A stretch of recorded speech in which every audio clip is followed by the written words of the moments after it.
Hello students, कैसे आप सब? Hope you all are fine.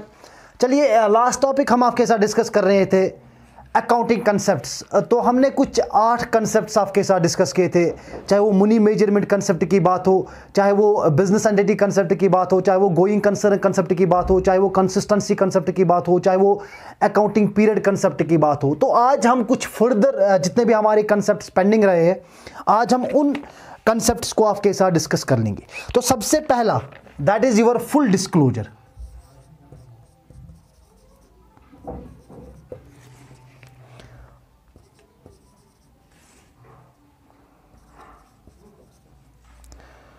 Full disclosure, ठीक है बेटा। चलिए, सबसे पहले हम आज सीख लेंगे फुल डिस्क्लोजर होता क्या है। देखिए बेटा, फुल डिस्क्लोजर कंसेप्ट की अगर मैं बात करूं, this concept simply states that a business firm has to disclose all the relevant and reliable information in the books of accounts।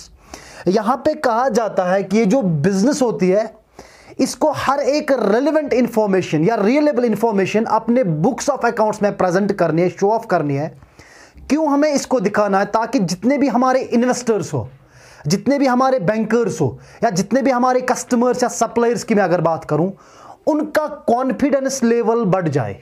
ठीक है बेटा, जब उनको बिजनेस के ट्रू फिगर्स एंड फिगर्स पता चले, तो उस वजह से उनका कॉन्फिडेंस लेवल बढ़ जाता है। बट क्वेश्चन हियर अराइज, क्या फुल डिस्क्लोजर का मतलब है ऑल द इंफॉर्मेशन, जितना भी बिजनेस का इंफॉर्मेशन होता है?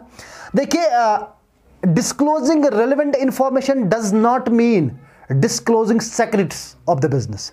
अब जितने भी बिजनेस के कुछ राज होते हैं ना, उन राज को हमें यहां पे डिस्क्लोज नहीं करना होता, बट हमें वही इंफॉर्मेशन यहां पे डिस्क्लोज करनी होती है विच इज बेनिफिशियल, क्योंकि ये राइट होता है हमारे इन्वेस्टर्स का, ये राइट होता है हमारे सप्लायर्स का, ये राइट होता है हमारे बैंकर्स एंड कस्टमर्स का, ताकि उनको पता चले जिस बिजनेस में हमारा शेयर है या जिस बिजनेस में हम इन्वेस्ट कर रहे हैं या जिस बिजनेस के साथ हम डीलिंग कर रहे हैं, उस बिजनेस का फ्यूचर क्या है, उस बिजनेस का ग्रोथ कितना है। ठीक है बेटा, तो फुल डिस्क्लोजर का मतलब होता है कि all the relevant information should be disclosed that will be beneficial for the investors, suppliers, customers. ठीक है बेटा, ताकि उनका कॉन्फिडेंस लेवल बढ़ जाए। अब देखिए, अब फुल डिस्क्लोजर का मतलब होता है कि अगर आपने पढ़ा होगा बैलेंस शीट में, अगर आपको याद होगा, मैंने आपके साथ ये चीज भी डिस्कस किया है, कॉन्टीजेंट लायबिलिटीज। तो कॉन्टीजेंट लायबिलिटी की मैंने एक एग्जांपल आपको दी थी।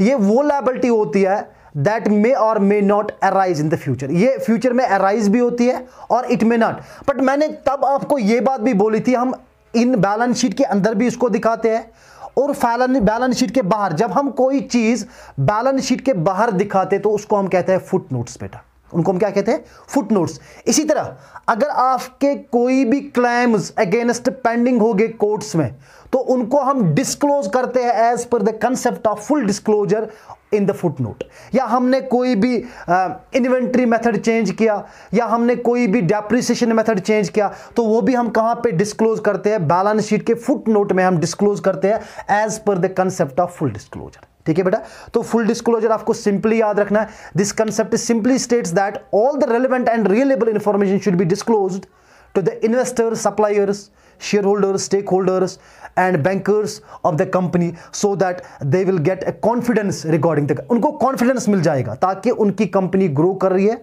कि उनकी कंपनी ग्रो नहीं कर रही है। ये सबसे पहला चीज जो फुल डिस्क्लोजर कह रहा है। ठीक है बेटा, उसके बाद और एक important concept that is your materiality.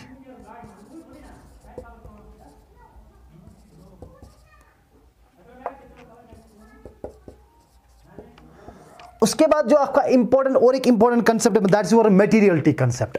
अब देखिए बेटा, अगर मैं मटेरियलिटी कंसेप्ट की बात करूं, this concept simply states that all the material information should be disclosed in the books of accounts.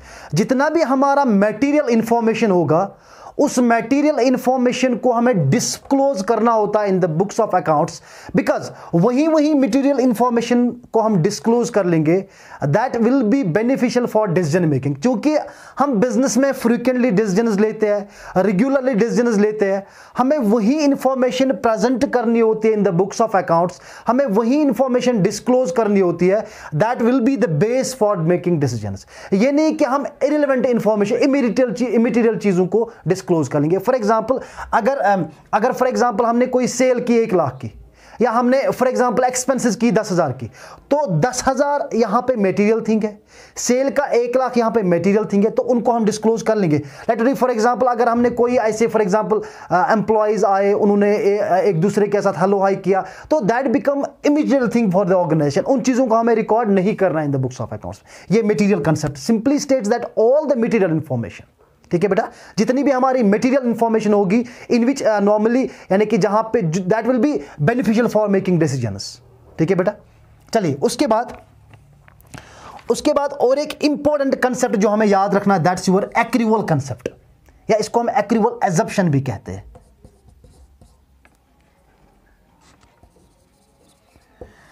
अब देखिए, अगर हम एक्रिवल, इसको मैं कहता हूं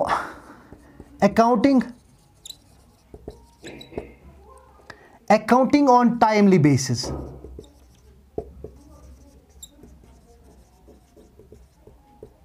अकाउंटिंग ऑन टाइमली बेस। अब देखिए, this concept simply states that, ये जो एक्रिवल कंसेप्ट है ये क्या हमें कह रहा है, ये कह रहा है बेटा कि income of this year should be recorded whether received or not. यानी कि यहां पे एक दिस कंसेप्ट क्या कह रहा है, अगर आपने कोई भी इनकम अर्न की है, ठीक है बेटा, इनकम ऑफ दिस ईयर में अगर इस साल कोई इनकम जनरेट हुई, चाहे वो इनकम आपने रिसीव की या not received, whether you have received the income of this year or not, but you had to record in the both cases. You had to record in both cases, दोनों केसों में, चाहे for example income earned but not received, फिर भी हमें record करनी है, ठीक है बेटा। वही होता ना कि इनकम मैंने अर्न की है मगर रिसीव नहीं की, यानी कि नॉट रिसीव्ड। अर्न तो मैंने की है, जिसको हम कहते हैं accrued income. This is the example of accrual concept. अब दूसरा चीज, expenses of this year. For example मैं यहां पे लिखूं एक्सपेंसेस ऑफ दिस ईयर, ठीक है बेटा। वेदर पेड, दो ही पॉसिबिलिटीज है, या तो आपने पेड किए या हमने नॉट पेड किए। whether I have paid this expense or not paid, you again have to record it. आपको क्या करना है, इनको रिकॉर्ड करना है इन the books of accounts. This concept simply states that, accrual concept क्या बता रहा है आपको, ये बता रहा है बेटा कि इनकम जो हमारी इस साल की है, हमने उसको चाहे रिसीव किया या नहीं रिसीव किया, हमने रिकॉर्ड करना है बुक्स ऑफ अकाउंट्स में। और expenses of this year, whether paid और not paid, we have to record that. जैसे कि मैं एग्जाम्पल के तौर पे अगर मैं बताऊं, हमारे एग्जाम्पल्स क्या आते हैं एक्रूड में।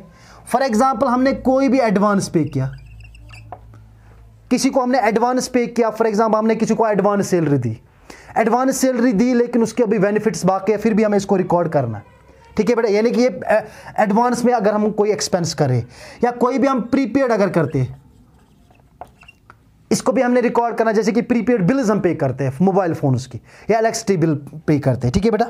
या कोई भी एक्रूड होगा आपका, कोई भी एक्रूड इनकम हमने अर्न की बट नॉट रिसीव्ड यet, ठीक है बेटा। या कोई भी आपकी आउटस्टैंडिंग हो, कोई भी आपकी आउटस्टैंडिंग एक्सपेंस हो, ठीक है बेटा। These are the examples of accrued concept. यानी कि ये कंसेप्ट क्या बता रहा है, एक्रूवल कंसेप्ट क्या बोल रहा है, ये बता रहा है कि यानी कि अकाउंटिंग ऑन टाइमली बेसिस। जैसे कि हमने कोई इनकम अर्न की, चाहे हमने उसको रिसीव किया नहीं रिसीव किया, whether cash has been received or not, हमें उसको रिकॉर्ड करना है। हमने कोई भी एक्सपेंस की, whether I have paid the cash और not, I have to record that expense as well, ठीक है बेटा। तो ये हमारे एक्रूवल कंसेप्ट था। चलिए उसके बाद हमारा जो और एक कंसेप्ट है, और एक इंपॉर्टेंट कंसेप्ट बेटा, दैट इज योर मैचिंग। अब देखिए मैचिंग कंसेप्ट क्या बता रहा है। चलिए मैचिंग कंसेप्ट क्या बता रहा है।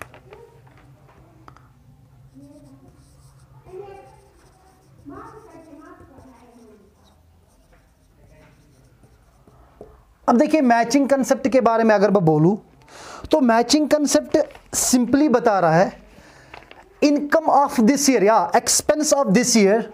This concept simply states that expenses of this year expenses of this year should be matched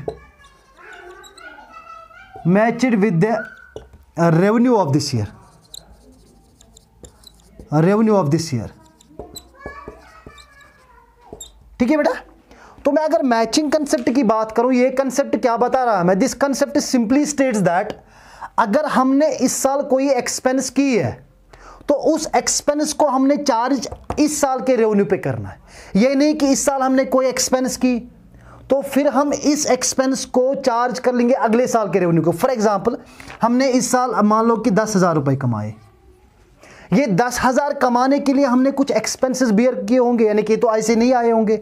for example अगर कोई बंदा जॉब कर रहा है कहीं पे, तो जॉब में मानो कि उसकी सैलरी होती है 10,000 रुपए, ठीक है बेटा। तो वो 10,000 कमाने के लिए उसको ट्रैवलिंग एक्सपेंसेस, उसको क्लोथ के एक्सपेंस, जितने भी एक्सपेंस वो इंक्लूड करें, यानी कि 10,000 कमाने के लिए अगर वो 2,000 खर्च कर रहा है तो मैं कह सकता हूं इस साल मैंने 8,000 कमाया, इस महीने में मैंने 8,000 कमाए, क्योंकि मेरे 2,000 के एक्सपेंसेस है। तो मैं ये मैचिंग कंसेप्ट यही बता रहा है, यानी कि expenses of this year should be matched with the revenue of this year. क्योंकि जो हमारा बिजनेस होता है इस run as per the going concern concept, but हमने बिजनेस के लाइफ को डिवाइड किया है इनटू डिफरेंट पीरियड्स, छोटे छोटे पीरियड्स में हमने उनको डिवाइड किया, जिसको हमने पीरियोडिसिटी कंसेप्ट के नाम से जानते हैं। तो जब हमने पीरियड्स में उसको डिवाइड किया तो हमने जरूरी बिजनेस के एक साल के रिजल्ट्स फाइंड आउट करने हैं, ठीक है बेटा। तो एक साल में हमने कुछ रेवेन्यू जनरेट किया होगा, उस रेवेन्यू को जनरेट करने के लिए हमने कुछ एक्सपेंसेस बियर किए होंगे, तो वो एक्सपेंसेस इस साल के रेवेन्यू को चार्ज कर लेंगे, तो उसी को हम कहते हैं मैचिंग कंसेप्ट। ये नहीं कि इस साल के एक्सपेंसेस हम अगले साल के रेवेन्यू को चार्ज कर लेंगे, तो इससे हमारे जो बुक्स ऑफ अकाउंट जो रिजल्ट्स निकलेंगे that will not be true as per the matching concern concept, ठीक है बेटा। ये हमारा मैचिंग था। उसके बाद आपका और एक इंपॉर्टेंट कंसेप्ट आता है, that's your revenue recognisation concept, ठीक है बेटा।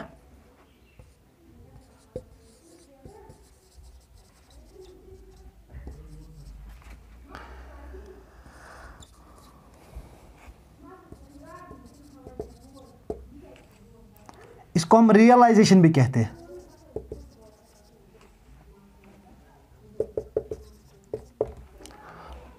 अब देखिए रेवेन्यू रिकॉग्नाइजेशन और रियलाइजेशन कंसेप्ट क्या कह रहा है। रियलाइजेशन और revenue recognisation concept simply states that revenue should be recorded when it is realised, यानी कि ये जो कंसेप्ट हमारा रेवेन्यू रिकॉग्नाइजेशन का है, this concept simply states that revenue should be recorded, यानी कि रेवेन्यू को हम तभी रिकॉर्ड करेंगे जब हमने इसको रियलाइज किया। सर समझ नहीं आया क्या बोल रहे हैं आप? रेवेन्यू हम तभी रिकॉर्ड कर लेंगे जब हमने रियलाइज किया।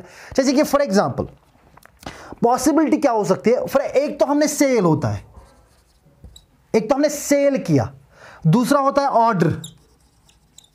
देखिए बेटा अगर आपने ऑर्डर लिया, ऑर्डर फॉर एग्जांपल आपने 10,000 गुड्स को ऑर्डर लिया, तो आपने जब कैलकुलेशन की तो आप एक पर यूनिट पे 2 रुपया अर्न कर रहे हो, ऑर्डर मैंने लिया, ठीक है बेटा।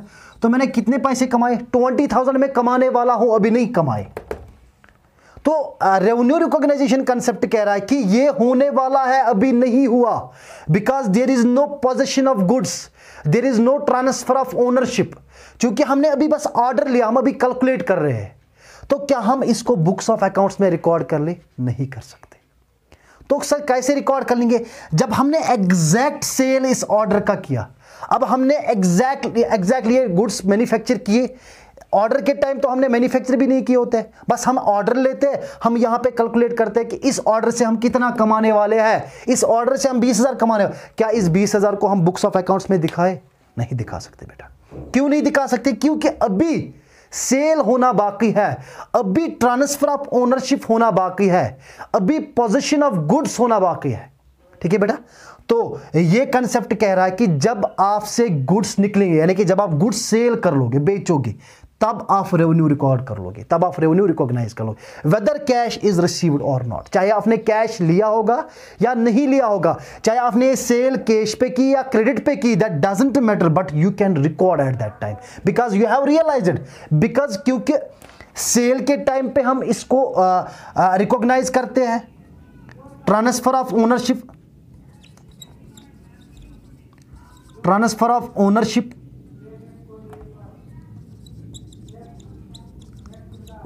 ठीक है बेटा, या position of goods.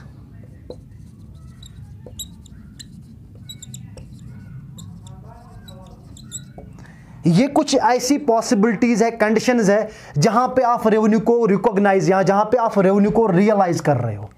But it doesn't mean कि इन चीजों में, तीन चीजों में, चाहे आपने कैश रिसीव किया होगा, whether cash is received is not, चाहे हमने कैश रिसीव किया होगा या हमने क्रेडिट किया होगा, दो पॉसिबिलिटी है। एक तो हमने कैश बेस पे ट्रांजैक्शन की होगी, एक तो हमने क्रेडिट बेस पे ट्रांजैक्शन की होगी। इट डजंट मैटर, बट क्या मैटर करता है इसमें रेवेन्यू रिकॉग्नाइजेशन में, ये नहीं कि मैंने ऑर्डर लिया तो हम इसको रिकॉर्ड कर सकते, नहीं, एट दैट टाइम हम इसको रिकॉर्ड नहीं कर सकते। ओनली 3 कंडीशंस, या तो हमने सेल किया, ट्रांसफर ऑफ ओनरशिप या पोजीशन ऑफ गुड्स, ठीक है बेटा। ये हमारा रेवेन्यू रिकॉग्नाइजेशन कंसेप्ट कह रहा है। फिर उसके बाद जो हमारा लास्ट कंसेप्ट रहेगा,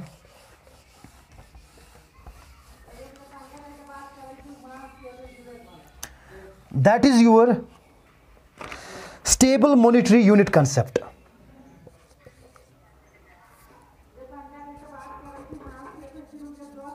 स्टेबल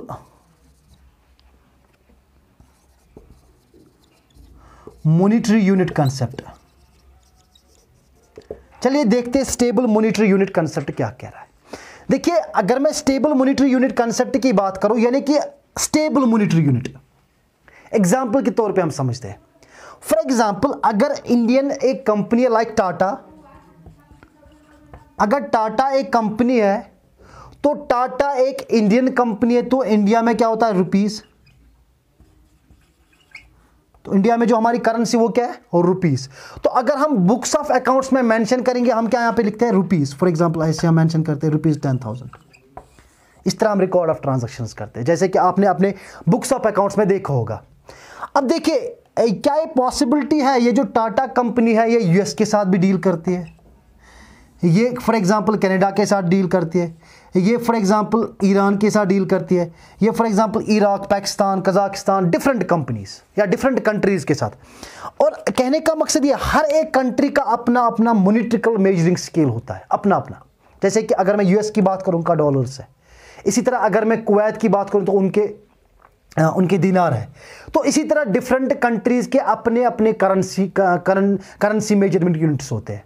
बट फॉर एग्जांपल, कहने का मकसद ये है, अगर टाटा कंपनी यूएस के साथ कोई डील कर रही है, अगर टाटा यूएस के साथ कोई डील कर रही है, तो क्या टाटा अपने बुक्स में जो ट्रांजैक्शन यूएस कंपनी के साथ कर रही है या यूएस कंट्री के साथ कर रही है, क्या उस ट्रांजैक्शन को हम डॉलर में रिकॉर्ड करें कि हम इंडियन रुपीस में रिकॉर्ड करें?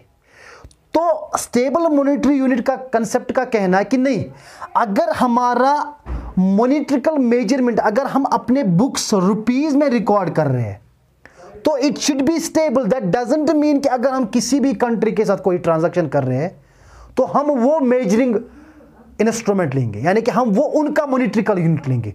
जो हमारा मॉनेटरिकल यूनिट होगा, जो हमारी मतलब करेंसी होगी, हम उसी में उसको रिकॉर्ड कर लेंगे। यानी कि अगर डॉलर्स के साथ हम कोई ट्रांजैक्शन कर रहे हैं तो हम डॉलर्स को पहले कन्वर्ट करेंगे रुपीस में, फिर ट्रांजैक्शन कर लेंगे किसमें, इंडियन रुपीस में। तो ये हमारा स्टेबल मॉनेटरिकल यूनिट कंसेप्ट है। This concept simply states that, यानी कि there should be stable monetarical unit. That doesn't mean कि अगर हम किसी और कंट्री के साथ कोई ट्रांजैक्शन कर रही है तो फिर हम अपना बुक्स ऑफ अकाउंट चेंज कर लेंगे, for example dollar, yen, pound, उस हिसाब से हम अपने इसको चेंज कर। नहीं, हमें अगर किसी भी कंट्री के साथ कोई ट्रांजैक्शन कर रहे हैं तो हमें किस में रिकॉर्ड करना, इन रुपीस, इन इंडियन करेंसी। ठीक है बेटा। तो ये बेटा हमारे कुछ कंसेप्ट थे।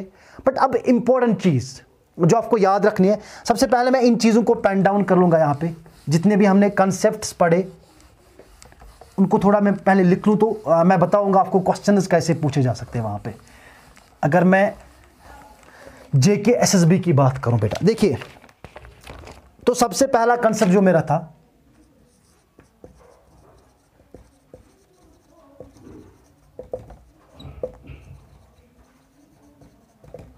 Business entity concept. Second one था हमारा periodicity concept.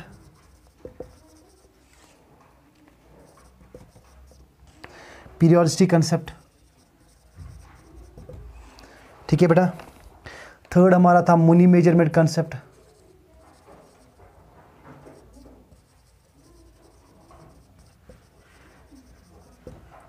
Money measurement concept.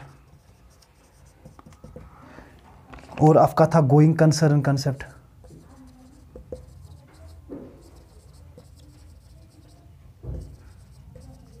बेटा ये इंपॉर्टेंट चीज़ है क्योंकि यहां से मैं आपको बताऊंगा कि एग्जामिनर क्वेश्चन कैसे पूछ सकता है आपको जेके एसएसबी में। ठीक है बेटा।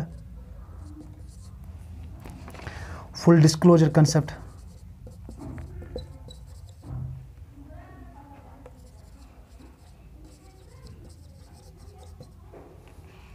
उसके बाद हमारा मटेरियलिटी कंसेप्ट।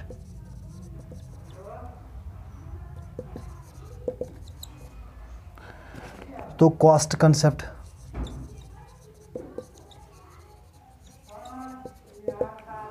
ठीक है बेटा। Prudence concept.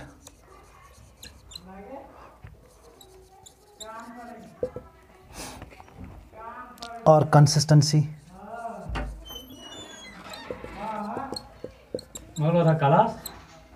Consistency concept. Consistency concept. और 10th हमारा है ड्यूअल एस्पेक्ट कंसेप्ट।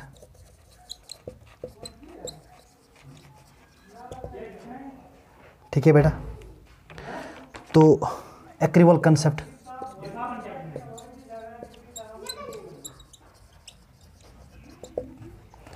ठीक है बेटा। और हमारा है materiality concept.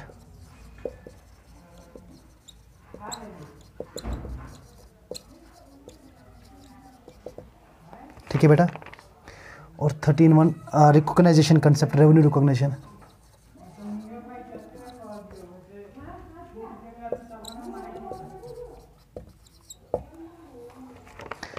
Last one stable monetary concept.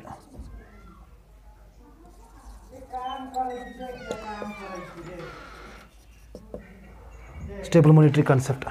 Wait for a while students.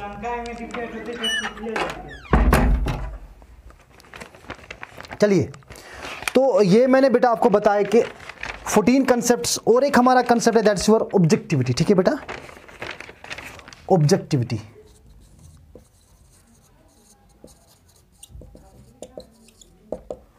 चलिए बेटा देखिए, अब इनमें से आपको क्या याद रखना है। सबसे पहले एजम्पशंस। तो एजम्पशन जो हमारी है that's your going concern.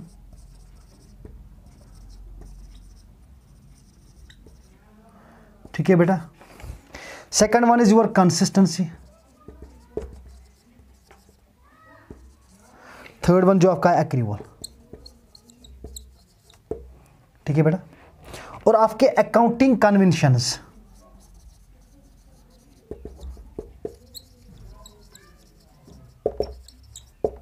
Accounting conventions, इसमें जो हमारा फुल डिस्क्लोजर और हमारा है प्रूडेंस।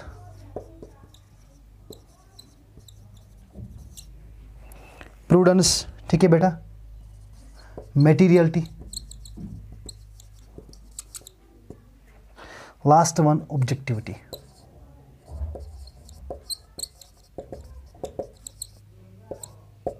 अब देखिए बेटा, अब एग्जामिनर यहां से क्या पूछ सकता है आपको।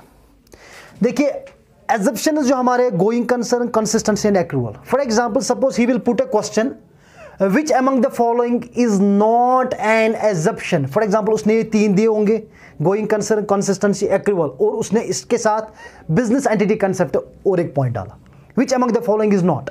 ठीक है बेटा। या अब अगर उसने कंसेप्ट्स नॉर्मली बोले, for example which among the following is not the concept. For example इसने लिखा business entity concept, periodicity, money measurement concept और एक्रिवल लगाया। ठीक है बेटा। तो एक्रिवल हमारी क्या है, ये हमारी एजम्पशन है। ठीक है बेटा। तो आपको याद रखना है एग्जाम में वो पूछ सकता है कि which among the following is not an assumption या which among the following is not an concept, ठीक है बेटा, तो ये आपको याद रखना है। फिर उसके बाद अकाउंटिंग कन्वेंशंस, यहां से भी वो आपको पूछ सकता है कि जो हमारी कन्वेंशंस है वो हमारे 4 है, full disclosure, Providence, materiality and objectivity. यहां से भी आपको एग्जामिनर क्वेश्चन पूछ सकता है विच among the following, for example उसने ये 3 चीजें पुट की वहां पे, और फॉर एग्जांपल चौथी उसने यहां पे going concern, which among the following is not an convention, तो you have to consider going concern is not an convention, क्योंकि ये हमारा क्या है, एजम्पशन है, ठीक है बेटा।